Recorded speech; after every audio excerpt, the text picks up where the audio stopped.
So the bereavement program is an extension of the hospice palliative care program.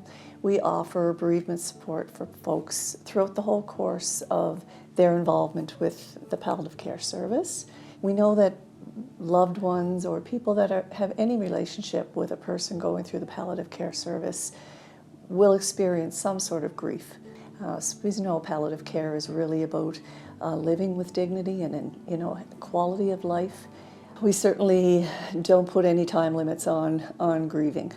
We know that it's a very individual journey, and that the concept that at a certain period you should be over your grief is not something we endorse.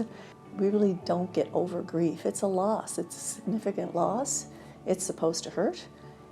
We just find ways maybe to carry it and begin to engage again in life. So the program itself has a variety of ways to support folks. We have volunteers, number one, that offer support. And so basically they reach out to folks with their consent to follow up with them after the person in their life has died.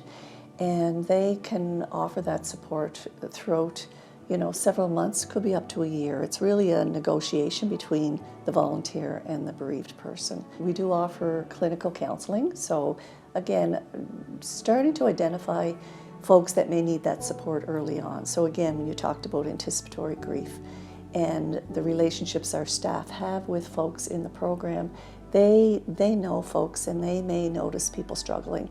So they will have a conversation and refer the person on to support through counseling if the person is ready for that. It's really about providing opportunities for people when they need it, as opposed to imposing things on people. Because we know that grief is, again, the first few months, it's the acute phases of grief. Folks are just kind of going day by day. And we know that usually it takes a few months for sort of the heart and the head to come together. And when that happens is when people really start to feel the full effects of their loss. And so they may not be ready to do any formal counseling. So we keep our doors open throughout that year. It's sort of the time frame we have for folks. And within that year, they can reach out at any time. We're there. So we offer they can do phone sessions, virtual sessions, and folks can come in and meet with me in person. Most folks, bereavement is not or grief is not a problem that needs to be fixed. It's a situation that a person is in. So it's really about oftentimes those short-term, brief interventions are enough to support the person to continue on with their healing. But also they know that they can continue to reach out to us, or we just continue to make appointments with the person based on their need and what they're presenting with at the time.